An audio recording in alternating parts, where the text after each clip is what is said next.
with the town for almost 50 years. So much so that in 1974, I received an invitation to walk across the stage, High Point Andrews Gym, and receive a diploma.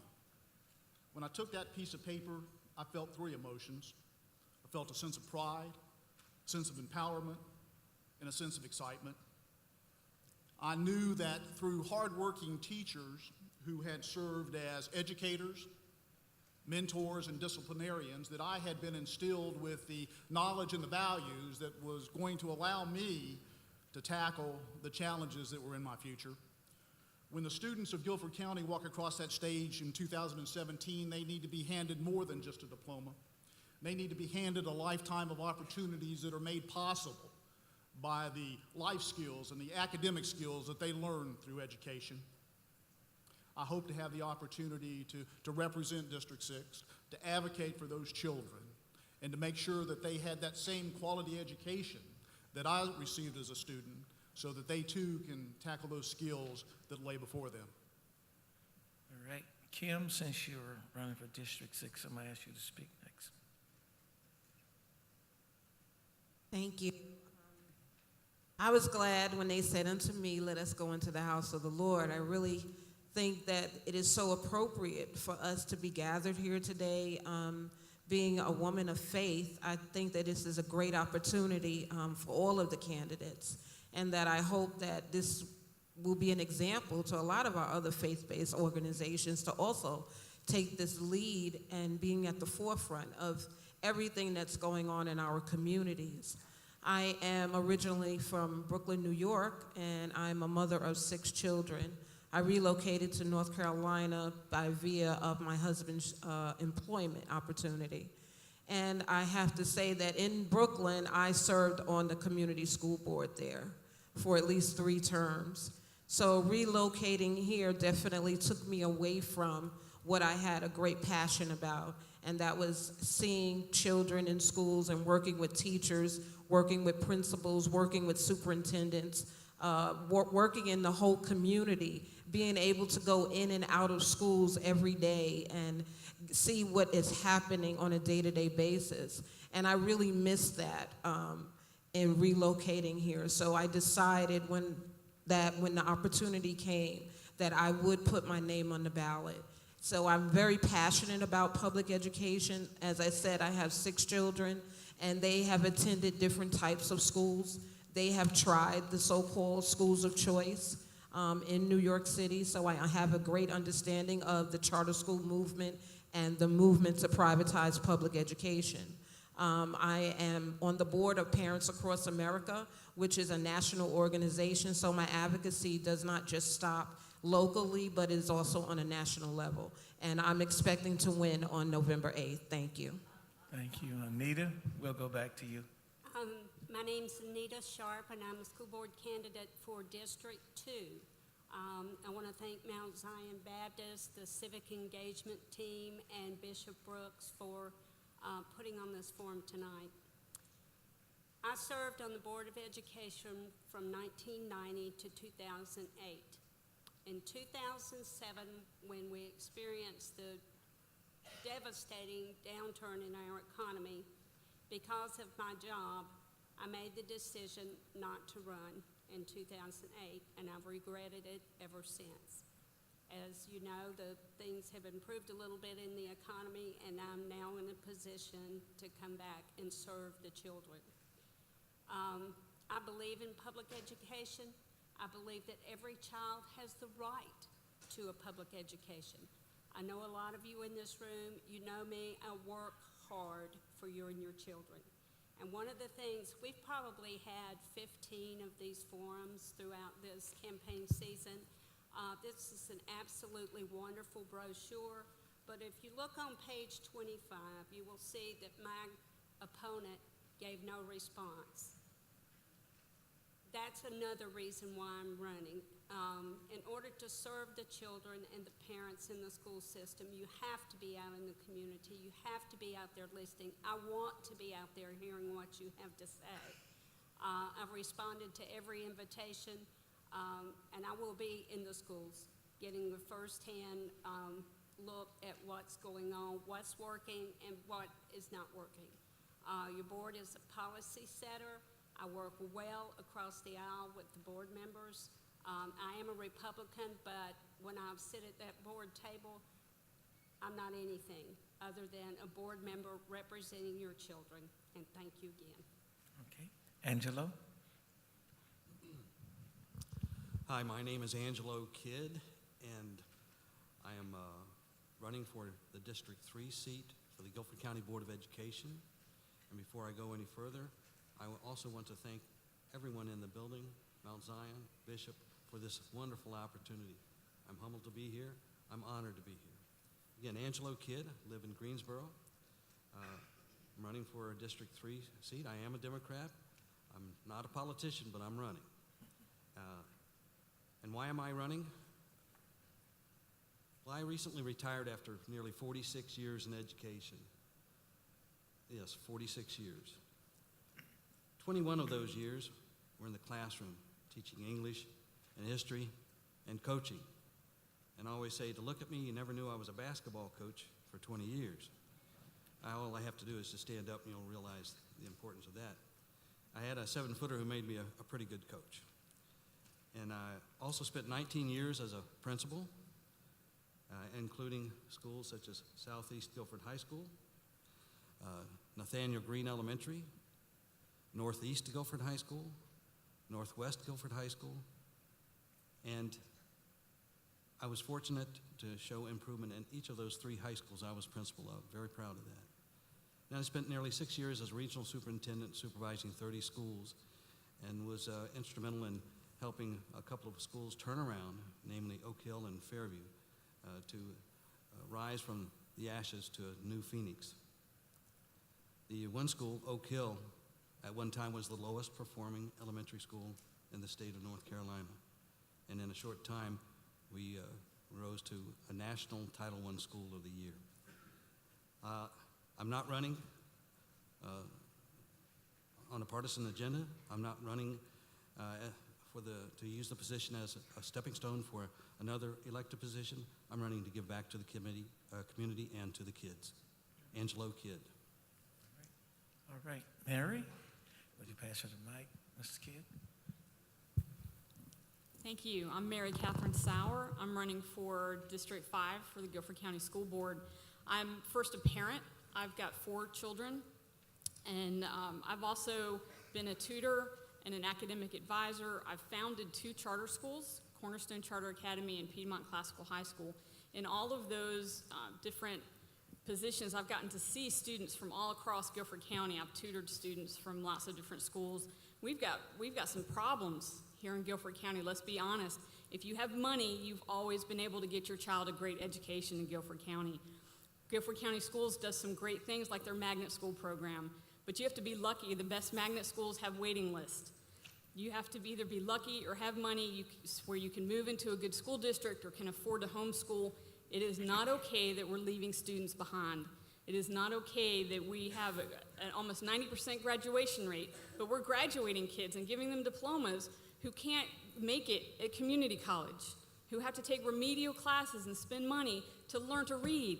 We need to be graduating kids that can read, that can do the basic things, that can go right into whatever they want to do, whether it's a career or higher education. We need to do a better job. We have a school board now that's asleep at the wheel, that it's not uncommon for them to spend 4 hours in a school board meeting and not talk once for 1 minute about academic achievement. Well, that should be their job. We should be paying attention to academic achievement. We need more focus on teaching kids to read. There's just no excuse. They want to blame everybody. They want to blame the parents. They want to blame the General Assembly because we don't have enough money. If a child walks through the door at a Guilford County schools, it's our job to educate them. We need to stop blaming other people and take responsibility for doing our job. I think every student deserves a great school, and that's going to be my focus, is making sure every school in Guilford County is a great school. All right. Okay, Lois? Is this working? Oh, yeah, sure. My name is Lois Bailey. I'm an independent candidate for school board. And the incumbent is not here. I have great respect for the school board. I know it's a tough job dealing with parents, teachers. I have a lot of respect for the school board. And the incumbent has been on the board for 16 years. So I think sometimes change is good, and sometimes change is needed. I've been in education over 30 years. I have a doctorate in education. I've been a teacher. I've worked with teachers. I was a participant of a Fulbright Hayes scholarship to Jamaica to study diversity. And I led many workshops for teachers on instruction, diversity, and gender. So I feel like I have the experience, and like doctors' boards need doctors, I think school boards need educators. I get concerned when I see headlines like this. This is not about students. This is about grading schools and grading teachers. This is not about students. So this is what concerns me. I think that some students climb up on broken staircases while others zoom up on elevators. And every child can learn, but they learn differently. And I started the school myself, but I didn't use taxpayer money to start it. It's still in operation today. It's a preschool, and I donated it to the church. So I'm a public school advocate. The public schools teach everyone with learning disabilities, with special needs, and who speak a foreign language. So I really am here to support public schools. Thank you. Thank all of you for your intro. Certainly we're concerned about the minorities who are suspended from school at a higher rate than others. But I want to just ask each of you, what do you see as the greatest need of our public schools now? There is an array of problems, and we all will acknowledge that. But what do you see as the greatest need right now in our public school systems? I will start with you, Ms. Irby. Thank you. I work at Pierce Elementary, so I have the opportunity to work with teachers every day. And working in an after-school program, I find that there are great needs. And in interacting with my teachers, I find that it's overcrowding in the classrooms. Teachers, we have a swell of students in certain schools. Like you said, parents move to a certain community so that they can access a great school. So then what happens? Overcrowding in our classrooms. And then we have teachers, K-2 teachers, that need that type of assistance in the classroom. So I think that we need to develop a strategy around lowering class size and ensuring that every student gets the attention that they need in the classroom, and ensuring that our teachers definitely are supported in that classroom experience, because we know that teaching and learning, 90% of it is based on the teacher's ability to bring forth the education in the classroom. All right, Ms. Bailey? I think there are so many problems in the schools today. It's very difficult to be a teacher. I think teaching is one of the most important things you could do. We change society, we educate the doctors, lawyers, and so many successful people. I think one of the problems is that there's too much testing going on in the schools. Teachers don't have time to teach. A friend of mine said that at the beginning of the year, she had to assess her class. It was like 28 students, second grade. She had to pull them out one at a time, and she had to leave her class behind. So if she had a teaching assistant, the assistant would be back there, but most teachers don't have that anymore. So she said it took 3 weeks to assess at the beginning, 3 weeks during Christmas, and 3 weeks at the end of the year. That's valuable learning time. And I think we have to, Einstein said that we could standardize cars, but not people. So we have to do away with standardized testing. Thank you. She has a mic there. You can take that back. No problem. Okay, Mayor? well, as you said, there are lots of needs, so it's difficult to find the greatest one. So I'm going to kind of overreaching is leadership and focus. We're focused on the wrong things. We're getting distracted. We're focused on blaming people instead of solving the problems. where we have a high graduation rate, but graduation rate is continually increased in the last 4 years, but there's been no coordinating increase in academic achievement. We've lowered suspension rates. We've lowered suspensions for African Americans in the last 4 years, but there's been an actual increase in incidences of misbehavior. We need to focus on the kids.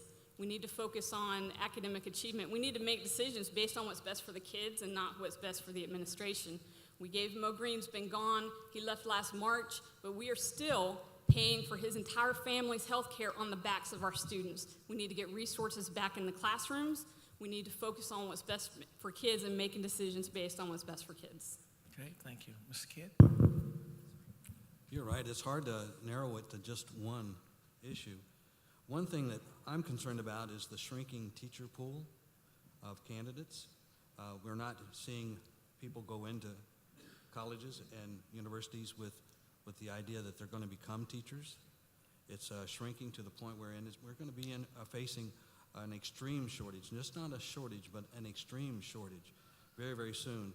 I was working with a teacher this morning, walking the neighborhood, and he said he recently came back to the education, and when he put his application on the statewide website, he had hundreds of calls telling him that they were very interested in hiring him today if possible, because they were still showing a shortage of 100 teachers to start the school year.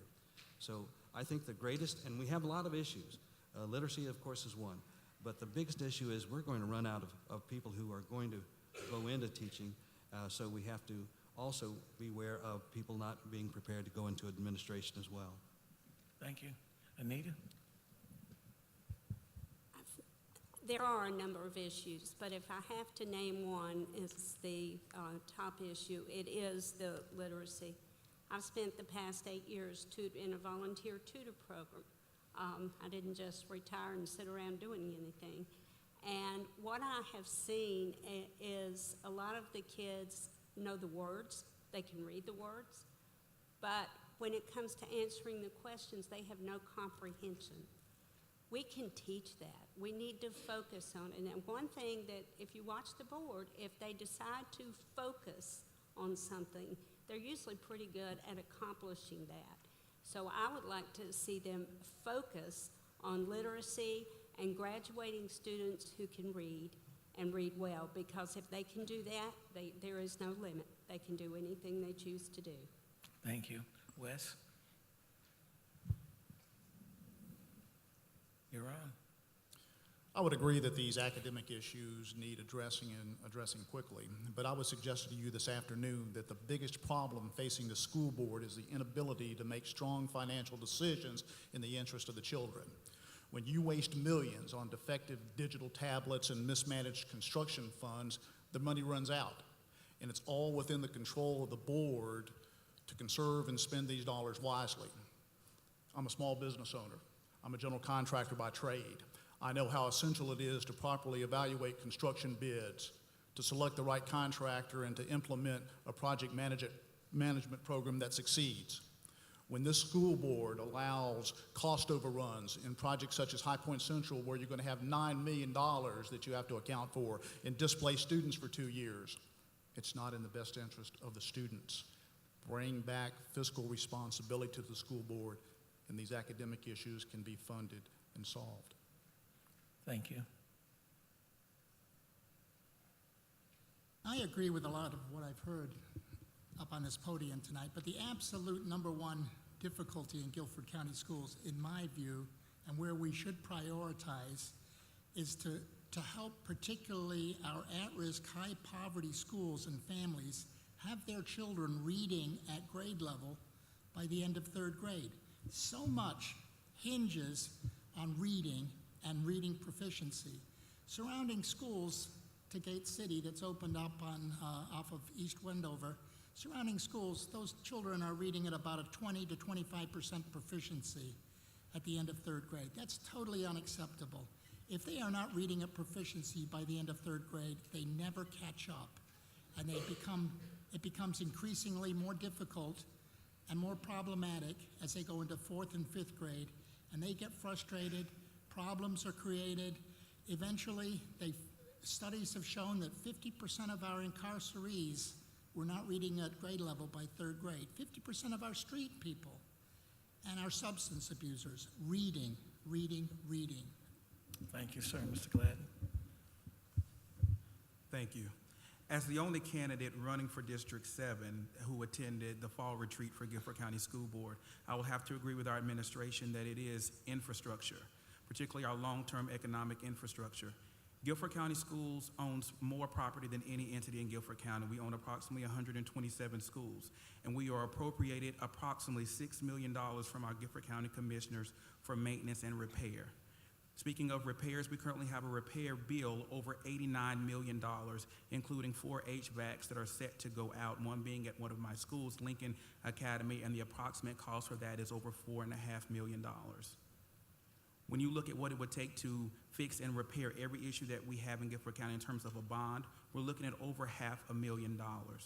So I will have to say, and agree with Guilford County Schools, that our long-term economic infrastructure, how we're going to maintain and service our schools. At Rankin, which is the largest elementary school in Guilford County, also in my district, we have over 800 students, and we are expected growth in terms of classroom to students, -8 classes for next year, which means we don't have enough room for the children who are coming.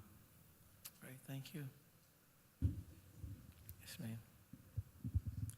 I would say the answer would be literacy, and I think we need to do assessment on our children and find out where they are and to provide resources for our children. Not only that, we also need to make sure that our students, when they graduate, are college and career ready. Our students that are graduating, as was stated earlier, some of them cannot read on in high school level.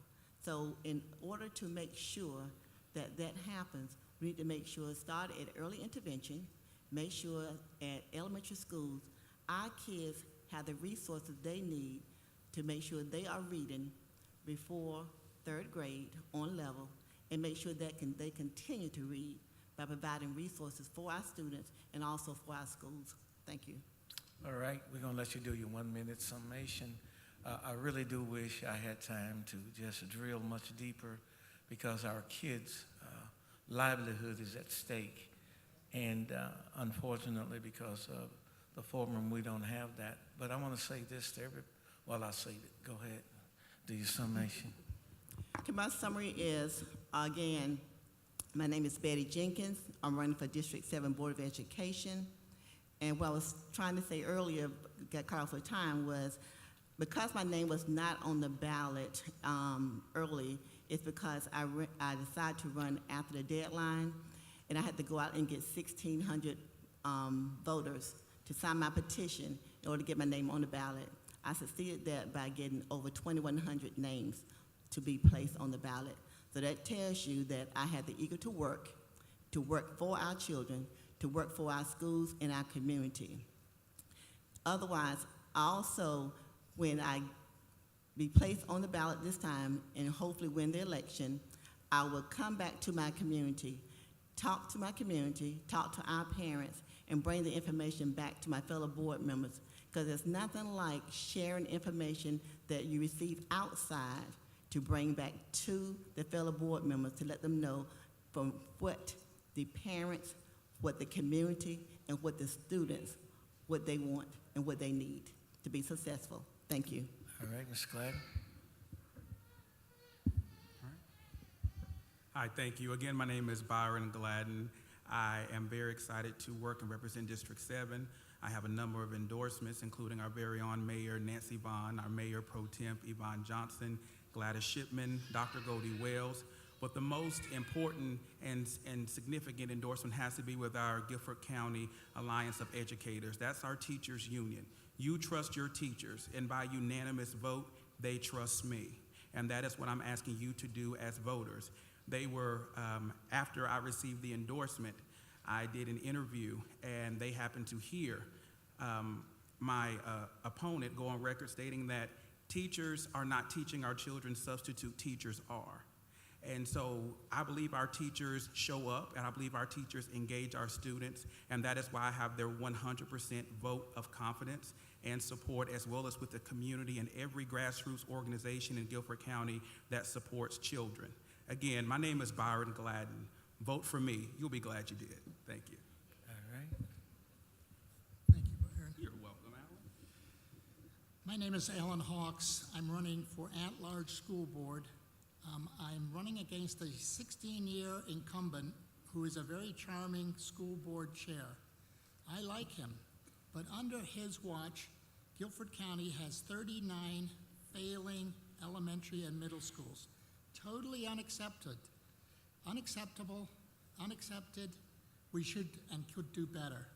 My mantra is every parent a choice, every child a chance. I think every child in Guilford County here, particularly in the elementary schools, needs to be reading at 3rd grade. Now, I don't mean literally every child.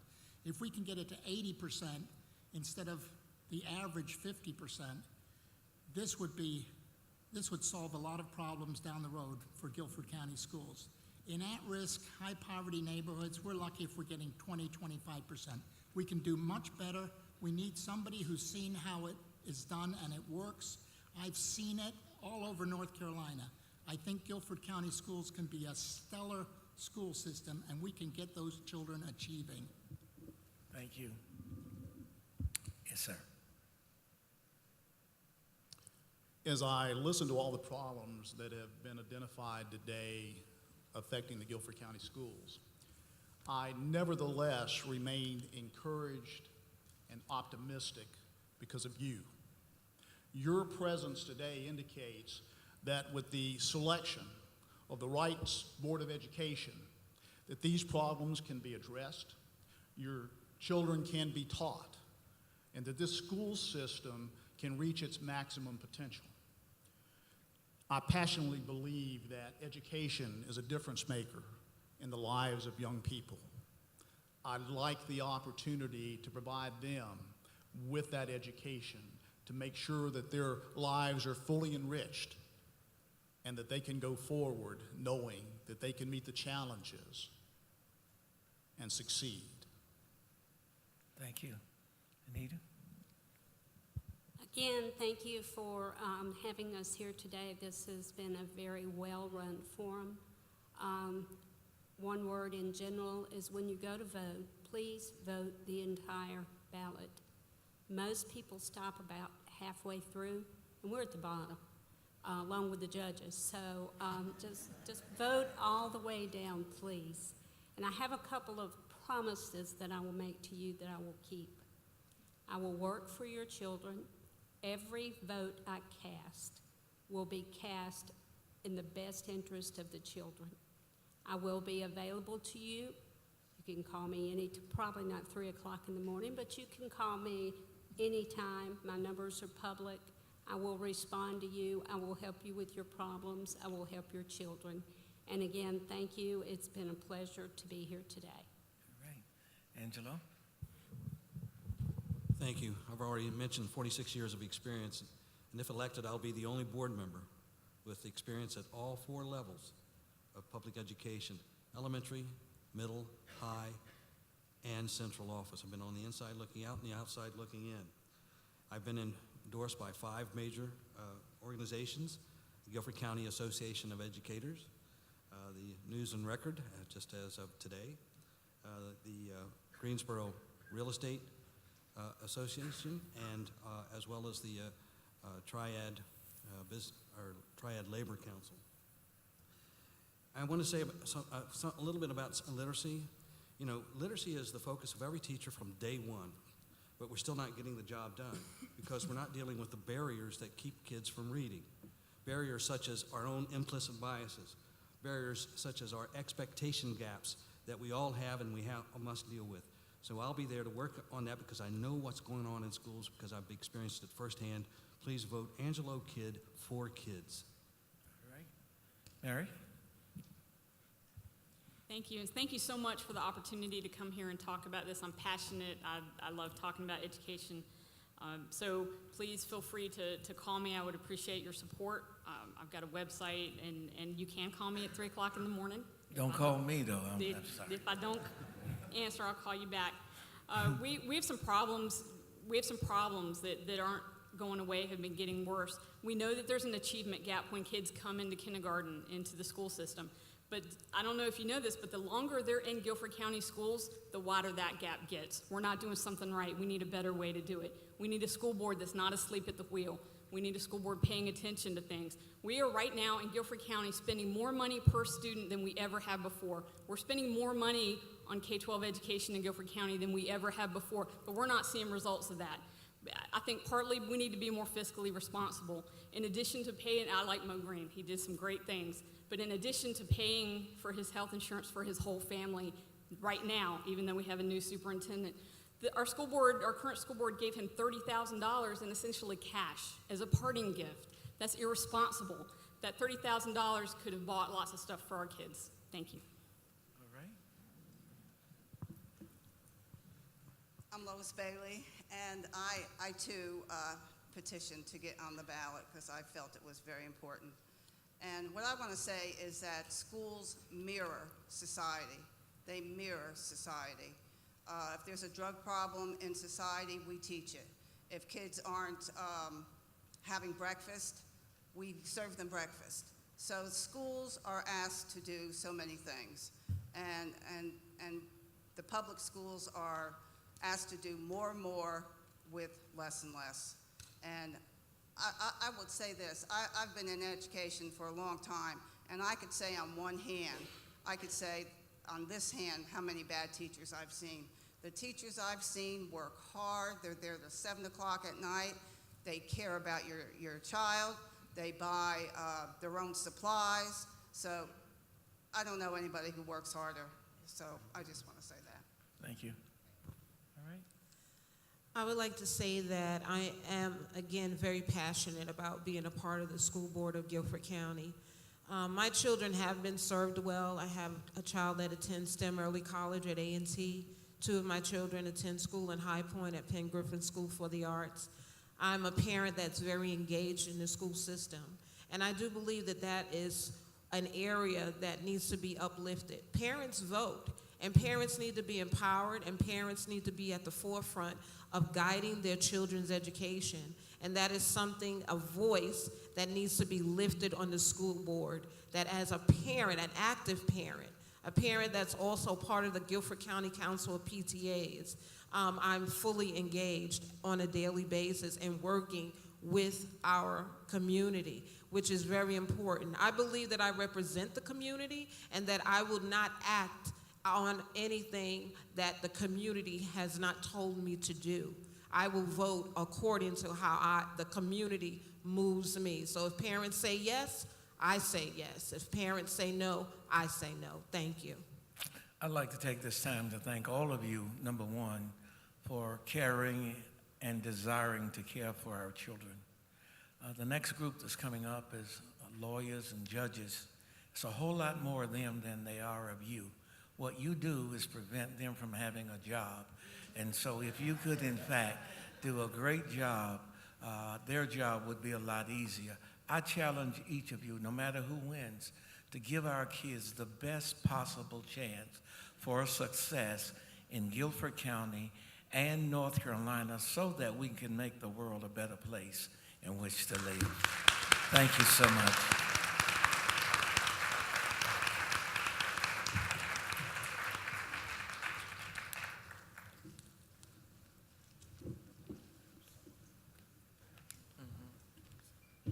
That's good.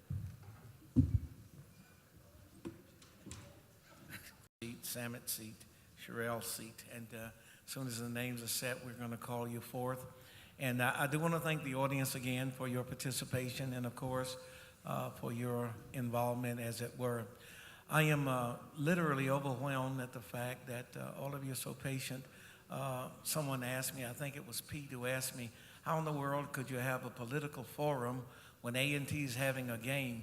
And I said to him, because this is a game of life. Football, A&T is playing a game of football, and so this is critically more important than a football game, because Careers are dependent upon what happens here today. Lives are dependent upon what happens here today. Our community is dependent upon what happens here today. And to some great extent, the whole world is dependent upon what happens in the great state of North Carolina. So judges, if you would please come forward, or candidates.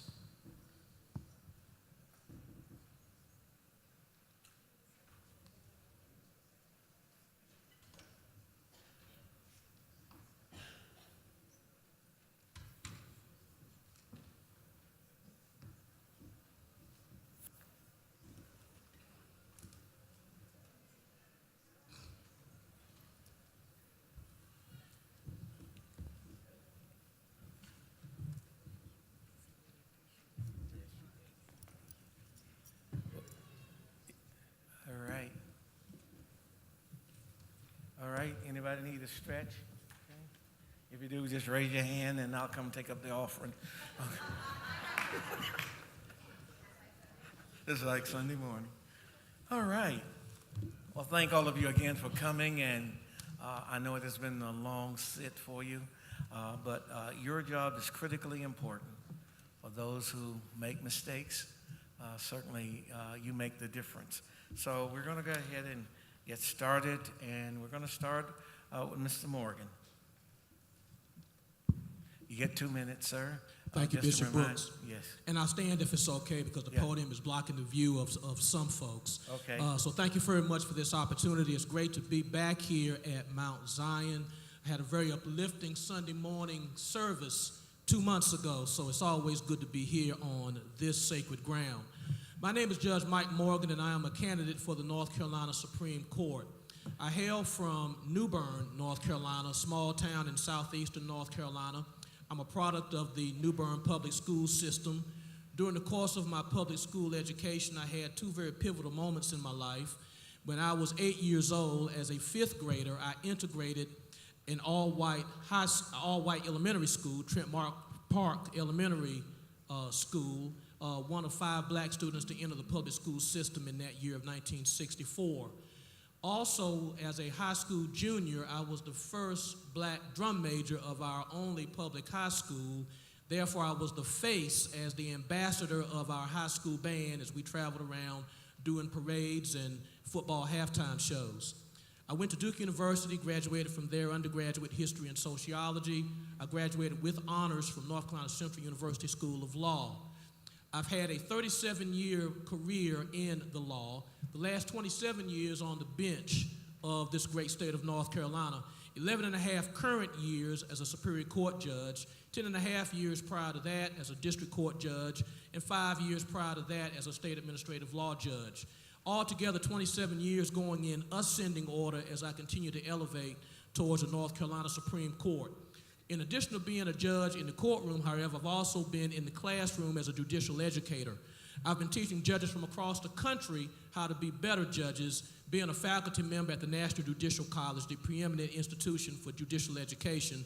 I was awarded last year with their coveted National Teacher of the Year award. I'm also very active in the community. I'm seeking on those bases to be on the North Carolina Supreme Court. Thank you for your consideration. All right. Yes, sir. Mr. Jones? Good afternoon. I'm glad to be here. I came to your service not long ago and enjoyed your service. My name is Abe Jones. I'm the only Abe on the ballot in North Carolina this year. I want to say I'm running for the Court of Appeals. There are 5 separate races for the Court of Appeals in addition to Judge Morgan's race for the Supreme Court. There are 5 separate races for the Court of Appeals. You can vote in each race. I have one opponent, and each person has one opponent. I was born in Wilson, raised in Raleigh. I went to Harvard undergrad, Harvard Law School.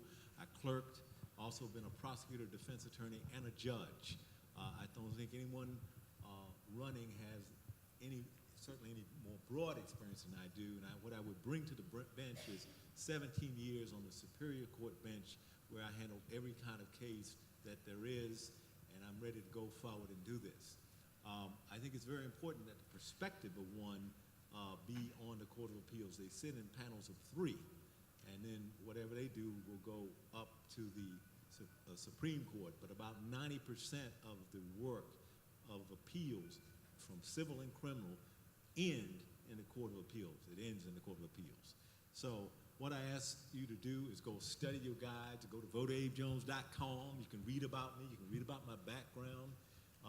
I have represented many, many people. I spend a lot of my time going in and out of jails now, seeing young black men who have been accused of crime. Black men make up 80 to 85% of the criminal justice system.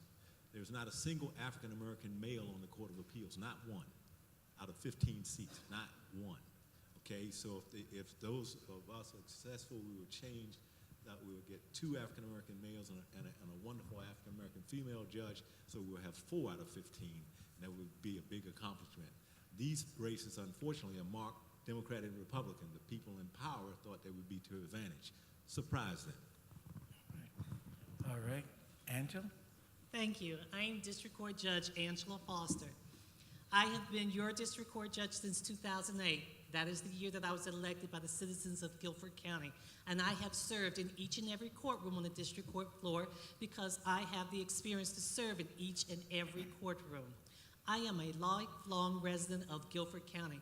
I am the product of the Guilford County Public School System. My children all attend the Guilford County Public School System. Some have graduated, 2 are still there. That means I have 5 kids. And they're all doing extremely well. I want to be a district court judge because I enjoy my job every day. I enjoy being a district court judge because I'm able to help the citizens of Guilford County. I am the judge that asks the second question, why is this behavior occurring? But I also do civil things. District court is more than just criminal court. It's child neglect. It's that courtroom as well. Everything we do is important. It is not just about putting people in jail. It's about putting people on a better path. That is what I seek to do every day that I am in court, in each and every courtroom. Thank you. Thank you very much. Okay. Randall? Okay.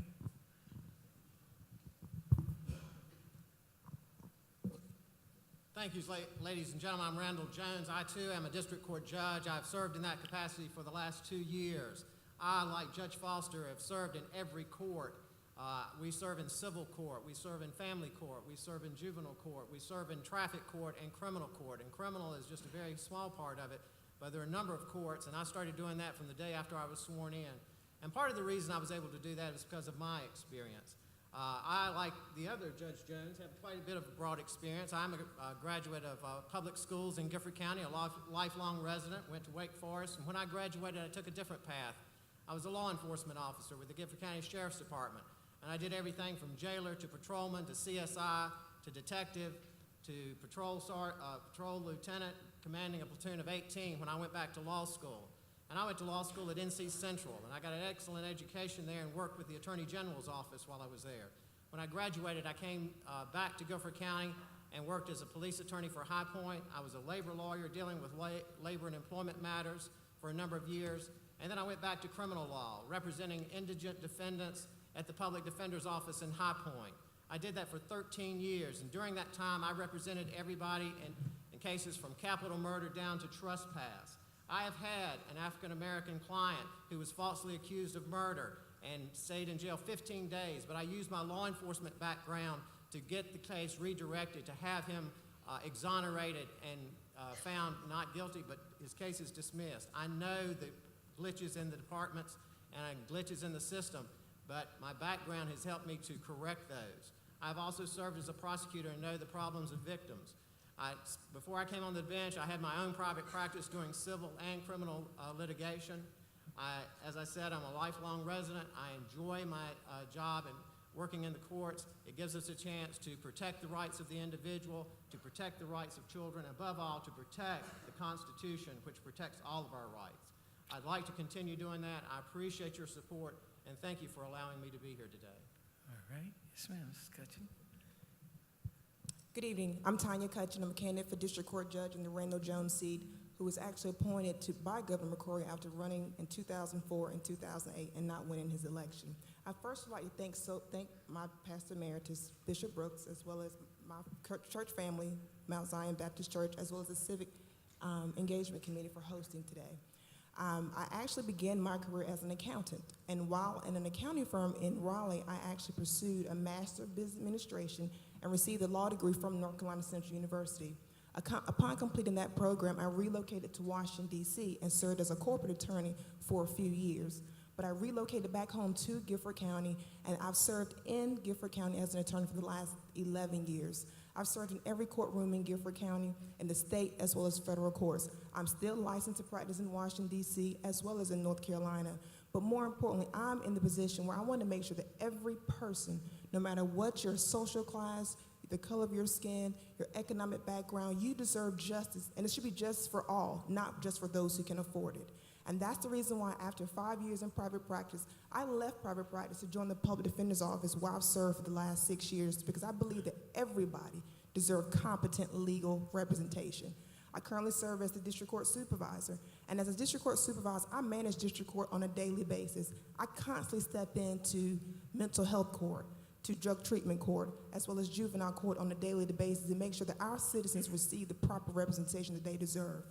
I've not only served as an attorney for the last 13 years, but I've also served as a professor for the last 8 years, where I teach business law as well as ethics. Our pastor always tells us here that in order to win the city, you must serve the city. And not only has I served Gifford County as an attorney, but I've also served this community, and I consistently serve on a daily basis. I'm a trustee here at Mount Zion Baptist Church, or Stewart Ministry, I should say. I'm also a member of Delta Sigma Theta Sorority Incorporated and various other organizations. I'll be glad to happy to entertain your questions. Thank you so very much. All right. Mary? Good evening. Good evening. I'd like to echo what everyone else has said, and thank you all for coming out, for staying this late in the game. I know it's been a long evening for everybody, but it is so hard, especially for us in the judicial races, to get out in front of people and let you know who we are and what we're about. So I appreciate your patience and bearing with us. My name is Miranda Revis, and I am running for District Court Judge here in Guilford County.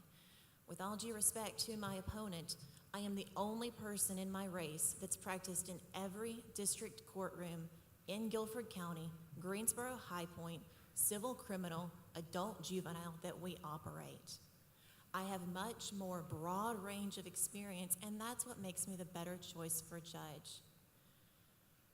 Personally, I'm a mom. I have 18-month-old boy-girl twins, and they are my passion. They are why I do what I do every day. They are literally the reason I get up every morning, usually because they're crying about 5:30. I want to make the community that my children grow up in, that your children grow up in, a better, stronger, safer place. My other passion is working with veterans. Some of you may have heard I have a younger brother who is a retired Marine. And when he came back from his tours in Iraq and Afghanistan, he had some issues. We as a family were able to recognize that, close in, and get him what he needed, but not everyone has that. When I'm elected in November, I want to start a veterans treatment court, because no one who serves in our military should face hunger or homelessness ever, period. I'm going to ask you guys for your thoughts and for your prayers and for your vote this November. Thank you. Thank you. Bill? Good evening. I'm Bill Davis. I want to start by saying that my wife, Dawn, is actually one of those Guilford County school teachers that we were hearing about earlier. She has been doing that for over 20 years. I've been practicing law here with the Public Defender's Office for 18 years. Our family believes deeply in service to our community, and that is what we have dedicated ourselves to, and that's one of the reasons that I am running for District Court Judge. I mentioned 18 years of practicing law. That's more than double the years of experience of my opponent in the courtrooms every day, learning and leading and serving our community. Not only do I have more experience, but I have the skills, the legal skills and abilities to bring to this race, to bring to the people of Guilford County. Our attorneys locally have rated all of the candidates for judge based on the work that they see them doing in the courtroom each and every day. Anonymous surveys, so they have no one to fear or no one to reward. And in every category that they rate, I'm rated higher than my opponent. Not only do I have experience, not only do I have the skills to offer, but I have a deep involvement with our local community. I have volunteered with our Guilford County Teen Court, which is associated with One Step Further, taking young folks who are perhaps taking that first step off the path into trouble and redirecting them onto a better path with life skills classes, with community service, with the opportunity to not only learn to do better themselves, but then to give back themselves by serving as jurors in that teen court program. I have volunteered with our Homeless Veterans Stand Down event, for veterans that are experiencing homelessness, who have given so much to our community, the opportunity to give back and serve them and help them in their time of need. I've served locally with Greensboro Urban Ministry, serving meals to the folks in our community that are experiencing homeless. My family and I, my wife and I, we have a passion to serve the people of our community, to lift up the people who are in need. And I ask for your help and your support to do that as a district court judge. Thank you. All right, Mark? You can use, okay, either one. Good evening. My name is Mark Tyree, and I am also running for district court judge in the Samet seat. Bishop, I want to thank you and the church leaders and the church members for putting this event on. As I've sat here today, one of the things I've thought is, wow, what if all these folks here came to district court one day to watch what goes on and make an impact? That's what I thought about. In 1997, when I got my law degree, I would have never thought I would be here tonight asking all of you for your vote. I would have never thought as a young prosecutor that one day I would have owned my own law firm. But both those things are true. I want to serve this community. I want to be the kind of judge that you deserve. And if elected, I have the humility to know that I'm not perfect. None of us are perfect. And it's that humility that would guide me every day to make sure that what I did was try my hardest to get it right, not be the one who is right. I have literature back there. I'm going to spare you the long litany of where I've been, what I've done, and who's endorsed me. You can read that. I thank all of you for taking an interest in being here tonight. Thank you. All right. Okay, Mark with a K. Mark with a K. I want to thank Bishop Brooks and the family of Mount Zion Baptist Church. I am grateful to call Mount Zion home. I am glad to be amongst individuals who I consider family. My name is Mark Cummins, and I'm running for the Samet seat. And the reason that I'm running for district court judge is that I believe that the disparity in the justice system is the civil rights issue of my time. Discrimination no longer looks like pit bulls and water hoses. It looks like that pipeline that are sending our kids from high school to prison. It looks like the fear in the mother's eyes who are scared when she sends her kids out there on the streets and don't know if they're going to come back home if they're stopped by police officers. That is the reason that I'm running for district court judge, because I believe that justice is not blind, but it could be, but it should be, and the scales of justice are not balanced, but it should be. Now, I am Greensboro. I am Guilford County. Born here, grew up off of Autumn Drive, Phillips Avenue, went to public school, graduated from James Benson Dudley, grew up in a single-parent female home. And what I learned there is that where you start out in life is not where you have to end up. But when the scales are against you, it's hard to be successful here. I am running for district court judge because I believe wholeheartedly that each of us have skin in the game. On November 18th of 2015, my wife gave birth to twin girls, Addie and Evie. And honey, you stayed home for us tonight, and I'm very thankful for that. You are my rock. That gave me skin in the game. I don't want them growing up in a city or a country where they're second-class citizens. I don't want them growing up in the world. Can you hear me? Okay. I don't want them growing up in the world where they're scared to go outside and behave as other children do. I want them growing up in a world that they know that they will be treated fairly and equally as every other citizen. Lastly, I'll say this. When you're looking at determining what kind of person has experience, numerical numbers is not what give you experience. Trial by fire is what give you experience. I've been tried by fire, and I want your support. All right, David? Thank you, Bishop. And I, too, want to thank the church for having us out. It's very important that we know who our candidates are in all races. But as was mentioned earlier, especially in our judges' races, so few people know the judges, and it is a very important job and an important role, so we need to be educated. I am Judge David Sherrill. I have the pleasure of being one of your current district court judges. I'm married to Liz Sherrill. Liz is a 27-plus year teacher here in Guilford County. For 25 years, she was teaching at Pleasant Garden. She was Liz Wakeland for many of those years. She's been at George C. Simpkins Elementary for this is her third year there, the new school. Where have I come from? How did I get here? Well, let's go back to, I'm an Eagle Scout, I'm a registered nurse, I'm a lawyer, and I'm a judge. Nothing I've done has been easy. It's taken hard work, determination, perseverance to push through some very hard times to achieve all that I've done. And again, it's not been without the work being put in. As a nurse, I'm a 23-year registered nurse. Before starting practicing law, I was an intensive care nurse for 10 years, which is where I really started working with people going through hard times, difficult times in their lives, and that's what we deal with on a daily basis in the courtrooms. Sometimes we in the court system take these cases for granted because we see them all the time, but these are tough times for people, and we realize that. As a lawyer, I've been a lawyer for over 14 years. The last year and a half has been as a judge, and I've really enjoyed my job. Again, I put forth the effort, the hard work, and I am determined to do that going forward for you, for the people of this county, and I ask for your support in keeping my job. Thank you. All right, Laura? Good evening, Mount Zion. I also would like to thank the civic engagement team, Mount Zion, and Bishop Brooks for having us out here.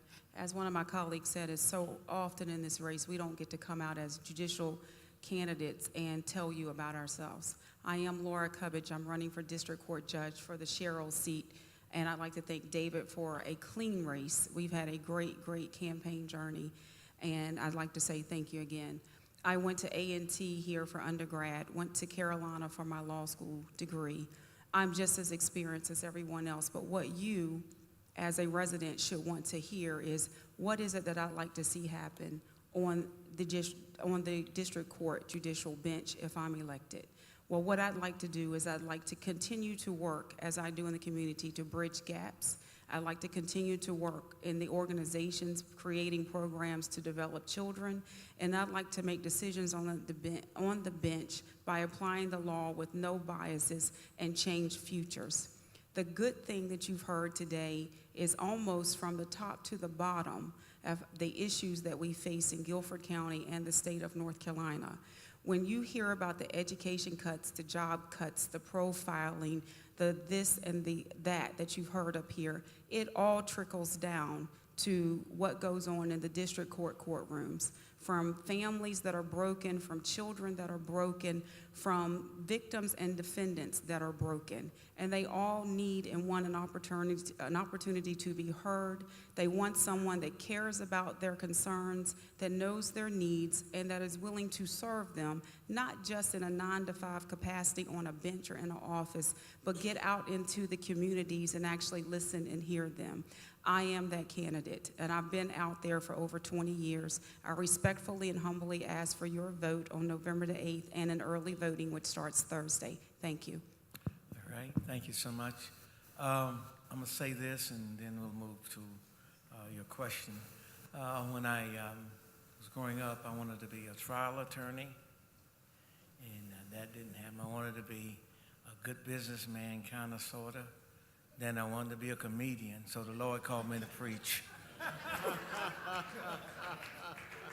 So I have some of y'all's genes, but I know all of you know the law. Otherwise, you wouldn't be up here. I want to ask a different question. Can you describe a situation which you took a controversial position that angered or offended your peers or the court, and how did you handle it?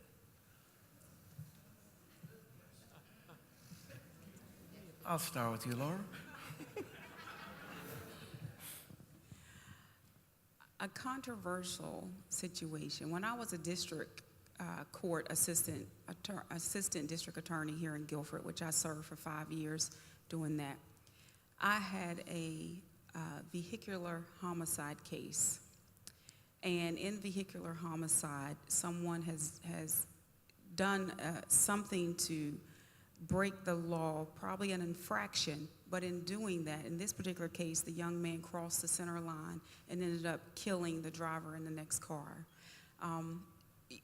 You're often looked at as, what are you going to do about this? From the family that has lost a loved one through no fault of their own. This young man was on his way to Duke University to play football. There's many things as an assistant DA that you can do or not do according to the law. And what I did was, instead of just strictly applying the law, I brought these families together because I saw more than just the law that needed to be applied. I saw healing that needed to take place.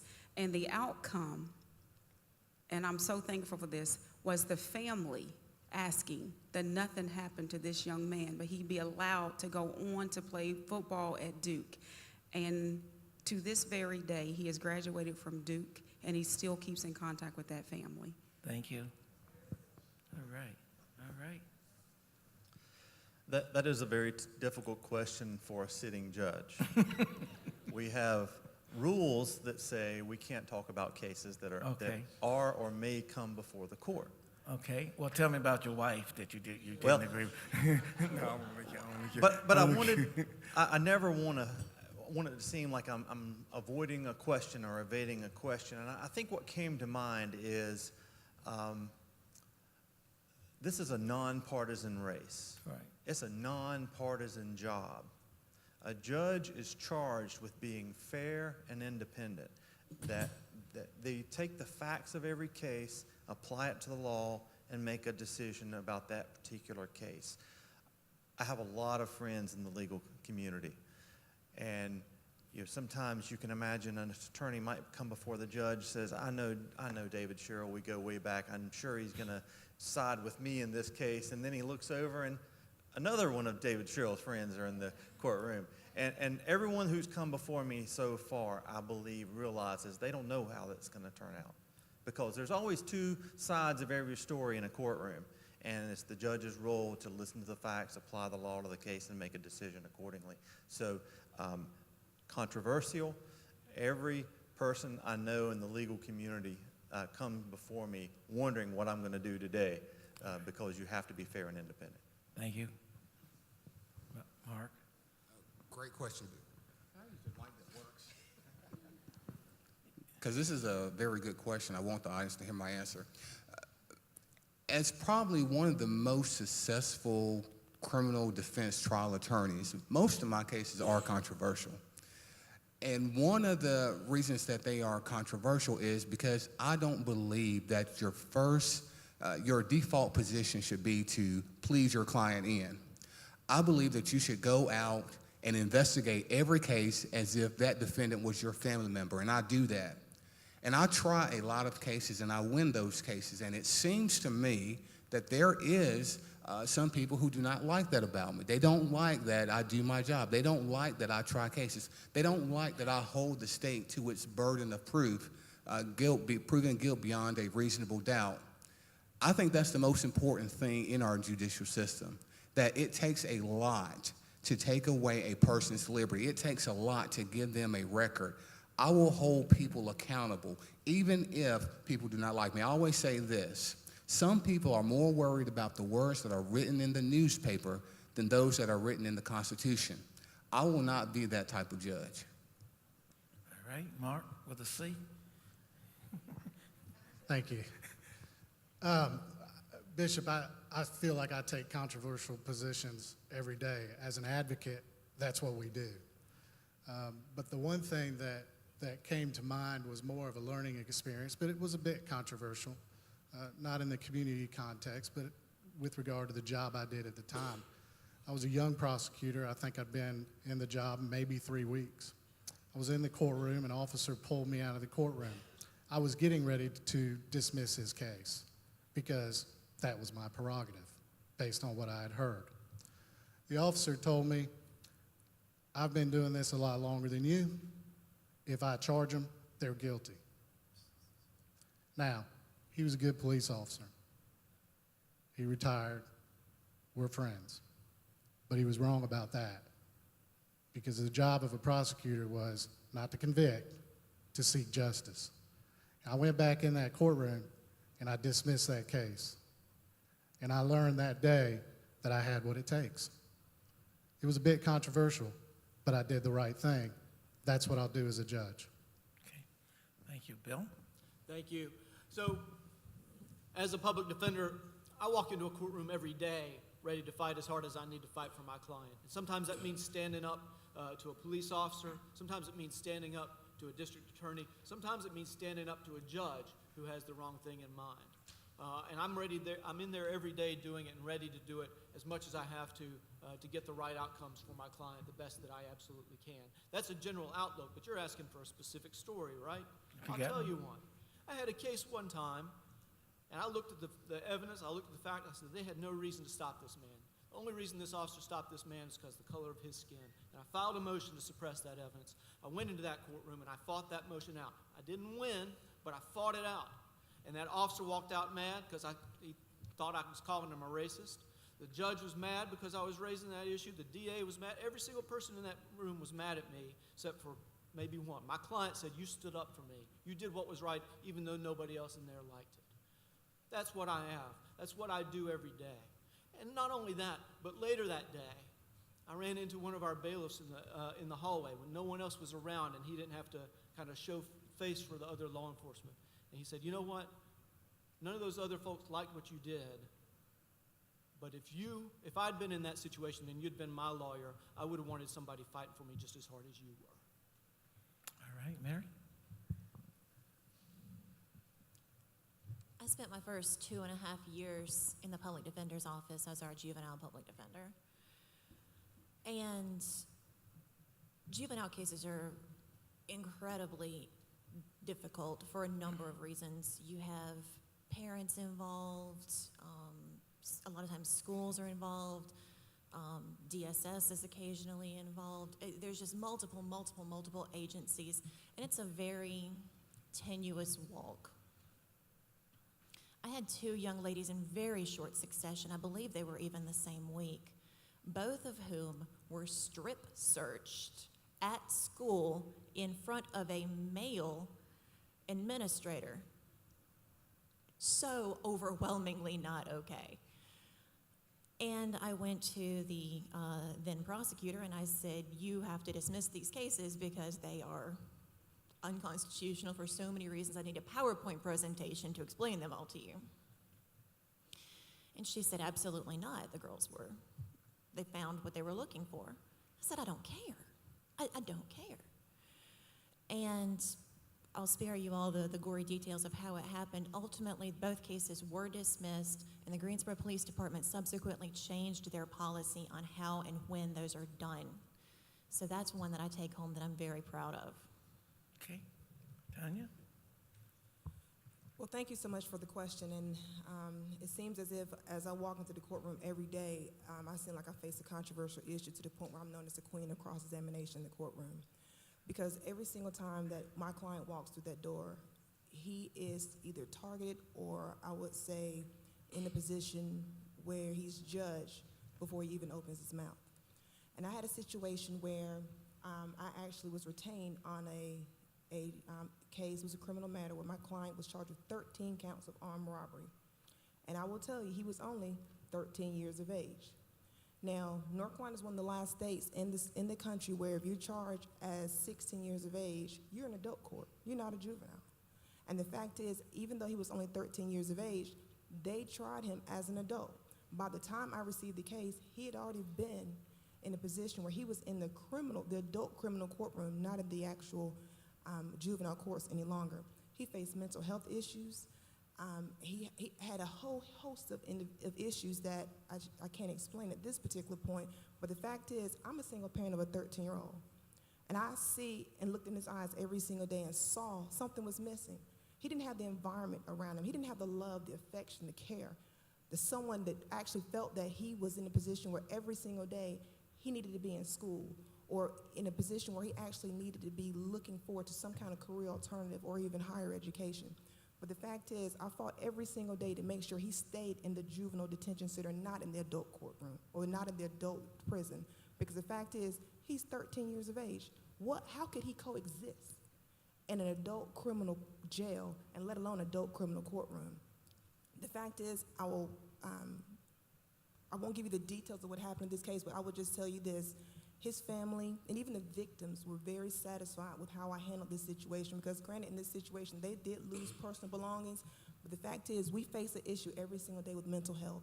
We face issues every day with our children, and the fact is we need to address them individually and not have these preconceived notions of what will occur or should occur based upon the color of their skin. Thank you. All right. Randall? Two things come to mind. One, as an attorney, and let me preface this with the fact that I am truly an animal lover. I grew up in the rural county. I had dogs, cats, horses, and everything, and I was appointed years ago to a case where there was an extreme case of animal cruelty. It was in the papers. The other attorney had to step down or could not handle it, and there was a lot of controversy of how you could represent someone. I represented them the diligent way that they needed to be represented, and I got the result that it should have had in that case. I felt like there was a lot of things that were being done in that case because of the media. The end result was members here went to the legislature and changed the law and upped the punishment. So that was controversial, but I did the right thing. That I gave the defense that was needed. The other case is I've served the community as a mayor for 18 years, and during my service as mayor, we have a lot of planning and zoning meetings, and controversial one happened years ago. I have churches in my constituency that were African American, and they had purchased or attempting to purchase property and rezone it for community centers, much like you have here. It was in a very location that was very different. It was not where their church was, and it became controversial, and I had to preside over the planning and zoning hearing. And I ensured that the rules were followed, and I ensured that the law was followed. And it was rezoned for them, and it was done, and the signs are up there now for their building projects, and I'm proud of that. All right. Angela? Thank you. I work in the courtroom, we call it 2C, where people are charged with felonies, and hopefully those felonies will be reduced to misdemeanors. A lot of deals are cut in that room. A gentleman came before me several years ago, and he was pleading down from a Class H felony to a Class A1, I believe, misdemeanor.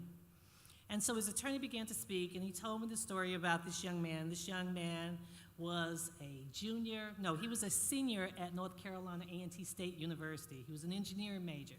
In fact, in several more months, he would be a graduate.